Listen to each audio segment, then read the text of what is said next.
JEE mains 2020 के through देश के विभिन्न आईआईटीज, एनआईटीज, ट्रिपल आईटीज तथा गवर्नमेंट इंस्टीट्यूशंस में बीटेक प्रथम वर्ष में एडमिशन लेने वाले सभी अभ्यर्थियों का स्वागत है। आज हम इस विषय में वार्ता करेंगे कि जेई मेंस के थ्रू जब रजिस्ट्रेशन प्रारंभ होगा तो किन किन डॉक्यूमेंट्स की आवश्यकता होगी और हमें किन किन बातों का विशेष रूप से ध्यान रखना है, जिससे कि हम इसमें सभी छात्र अपने पसंद के अनुसार, अपने ऑल इंडिया रैंक के अनुसार उचित संस्था में, उचित कोर्स में प्रवेश पा सकें। सबसे पहले मुख्य रूप से तैयारी के विषय में हम आते हैं तो सभी छात्रों से विशेष अनुरोध है कि वो अपने, अगर वो ओबीसी, एससी, एसटी का लाभ लेना चाहते हैं तो उससे संबंधित वैलिड सर्टिफिकेट का इंतजाम कर लें और यह वैलिडिटी वर्तमान सत्र के लिए होनी चाहिए, इस बात का विशेष रूप से ध्यान रखें। क्योंकि विशेष रूप से ईडब्ल्यूएस के लिए या ओबीसी एनसीएल के लिए जो सर्टिफिकेट निर्गत किए जाते हैं वो कुछ स्टेट्स में 3-3 साल के लिए निर्गत कर दिए जाते हैं, जबकि जब इनकम ज़्यादा हो जाता है तो वह अनवैलिड हो जाता है। अतः वैलिड सर्टिफिकेट प्राप्त कर लें, अपने अपने मजिस्ट्रेट या जिला मजिस्ट्रेट या तहसीलदार जहाँ से भी बनता हो बनवा कर रख लें। साथ ही अपने जेई मेंस का एडमिट कार्ड, स्कोर कार्ड, जिससे ऑल इंडिया रैंक और उनका फॉर्म, रजिस्ट्रेशन नंबर इत्यादि उनके पास उपलब्ध होना चाहिए। जो छात्र किसी साइबर कैफे से अपना रजिस्ट्रेशन कराते हैं वो इस बात का विशेष रूप से ध्यान रखें कि वहाँ मोबाइल नंबर अपना दें तथा ईमेल आईडी भी अपना दें, साइबर कैफे वाले का न दें, क्योंकि विभिन्न सूचनाएं जो प्राप्त होती हैं वो साइबर कैफे वाले के पास चली जाएगी और वह उन छात्रों को बार्गेन कर सकता है। इसके साथ जो विशेष रूप से डॉक्यूमेंट्स की ज़रूरत है, high school marksheet, certificate, date of birth के लिए और इंटर की मार्कशीट होना चाहिए। इस सत्र में आईआईटीज या एनआईटीज में एडमिशन के लिए जो भी व्यवस्थाएं की गई हैं उसमें परसेंटेज का क्राइटेरिया हटा दिया गया है। गवर्नमेंट ऑफ इंडिया ने अब 75% या 65% वाली क्राइटेरिया हटा दिया है। इसलिए जो लोग भी जेई मेंस क्वालिफाई हैं वो सभी एनआईटीज और ट्रिपल आईटीज और गवर्नमेंट फंडेड इंस्टीट्यूशंस में रजिस्ट्रेशन कराने के लिए पात्र हैं, तथा जो लोग जेई एडवांस क्वालिफाई करेंगे वो आईआईटीज में एडमिशन्स के लिए पात्र होंगे। मुख्य रूप से जो रजिस्ट्रेशन का कार्य है वह प्रारंभ हो रहा है 5 अक्टूबर से।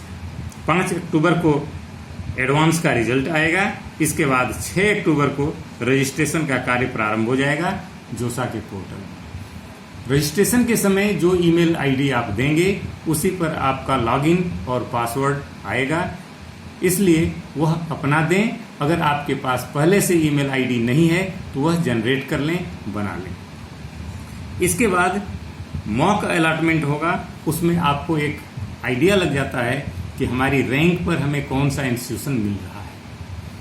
इसके साथ ही इस बात का भी विशेष रूप से ध्यान रखने की आवश्यकता है कि आप अपने रैंक के अनुसार चॉइसेस तो भरें, आप अगणित चॉइस भरने के लिए स्वतंत्र हैं, परंतु वो चॉइस कभी नहीं भरना चाहिए जहां एडमिशन मिलने के पश्चात हमें एडमिशन न लेना, क्योंकि वहां से अगर आपने सीट ड्रॉप किया तो आप पूरी प्रक्रिया से ड्रॉप आउट हो जाएंगे, बाहर हो जाएंगे। इसलिए उन्हीं इंस्टीट्यूशंस और उन्हीं कोर्सेज में चॉइसेस देना चाहिए जिसमें आप एडमिशन लेने के इच्छुक हों।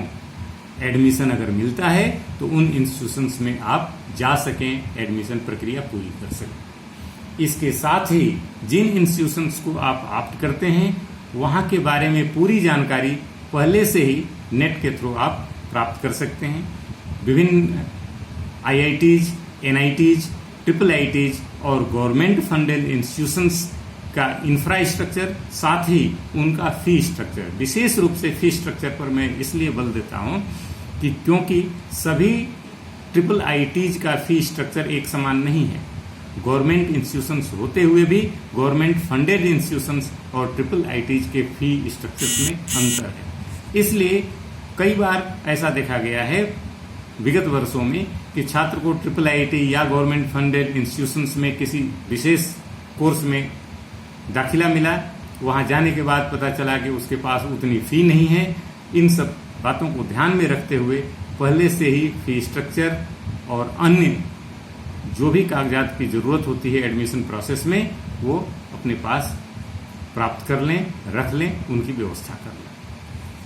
इसके अलावा जो हमारी जोसा और CSAB काउंसलिंग होती है, विशेष रूप से जोसा काउंसलिंग इस बार पेंडेमिक को देखते हुए 6 राउंड में कराई जा रही है और हर राउंड के बाद जो रिपोर्टिंग होगी वो ऑनलाइन रिपोर्टिंग होगी। ऑनलाइन रिपोर्टिंग के लिए आपको जो प्रोसेसिंग फीस है, जो इनिशियल अमाउंट है, वो जो जमा किया जाता है वो ATM के थ्रू या नेट बैंकिंग के थ्रू किया जा सकता है। इसलिए आपके पास नेट बैंकिंग या ATM की व्यवस्था हो, या अगर चालान निकलता है तो निकटतम SBI या जो भी बैंक जोसा डिसाइड करता है उसके थ्रू आप कर सकते हैं। विशेष रूप से ये ध्यान रखें कि अगर आपने रिपोर्टिंग किसी भी राउंड में आपको एडमिशन मिला और निर्धारित समय के अंतर्गत अगर आप रिपोर्टिंग नहीं कर पाते हैं तो आपका एडमिशन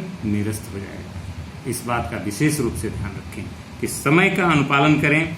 इसके लिए शेड्यूल जो जोसा का है ऑनलाइन रिपोर्टिंग का, वो आप अपने पास एक प्रिंट आउट जरूर रख लें, जिससे कभी ऐसी चूक न हो। आपको जो सीट डिस्प्ले होगा हर राउंड के बाद, जो भी वैकेंसीज होगी वो दिखती चली जाएगी।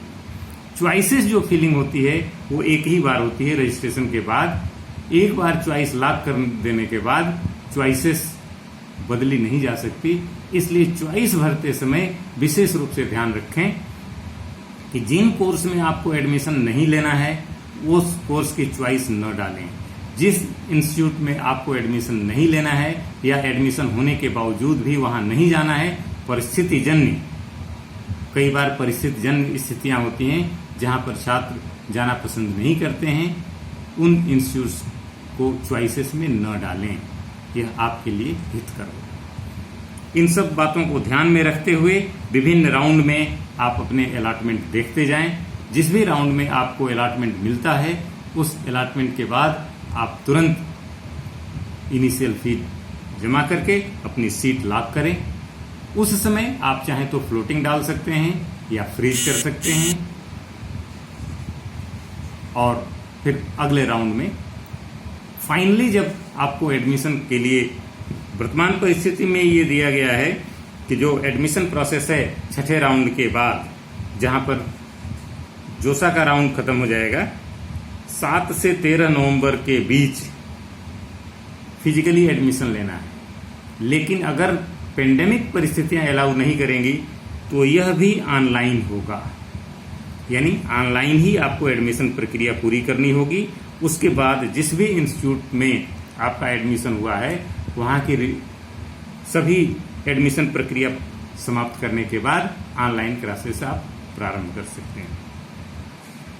विगत वर्षों में जोसा राउंड के बाद CSAB स्पेशल राउंड कराती रही है। कई बार क्या होता है कि मनपसंद सीट इन 6 राउंड में या जोसा राउंड में न मिल पाती है, या किन्हीं कारणों से रजिस्ट्रेशन करने से कोई छात्र चूक जाता है, तो वो स्पेशल राउंड में अपीयर हो सकता है और वो रजिस्ट्रेशन कराकर पुनः जो भी NITs, IIITs और गवर्नमेंट फंडेड इंस्टीट्यूशंस केवल, क्योंकि CSAB राउंड या स्पेशल राउंड जिसको हम कहते हैं उसमें IIT पार्टिसिपेट नहीं करती है, उसके थ्रू किसी भी IIT में प्रवेश नहीं मिल सकता। केवल जोसा राउंड तक ही IIT में प्रवेश मिलता है। उसमें केवल NITs, IIITs और गवर्नमेंट फंडेड इंस्टीट्यूट्स में ही एडमिशन मिलेगा। इन सब इंस्टीट्यूट्स में एडमिशन के लिए पुनः रजिस्ट्रेशन प्रक्रिया होती है और अलॉटमेंट होता है। उसके बाद पुनः ऑनलाइन या ऑफलाइन उस समय की परिस्थिति को देखते हुए गवर्नमेंट डिसाइड करेगी, CSAB की बॉडी डिसाइड करेगी, उसके अनुसार आपको प्रवेश लेना है और इस तरह से आप प्रवेश प्रक्रिया पूरी कर सकते हैं। ये विशेष रूप से आप लोगों के प्रोसेस को समझाने के लिए और इसको सुगम बनाने के लिए मैं doctor Murli Manohar Tiwari, associate professor, Gurukul Kangri विश्वविद्यालय, आपके सामने अपनी बात रखता हूँ। धन्यवाद।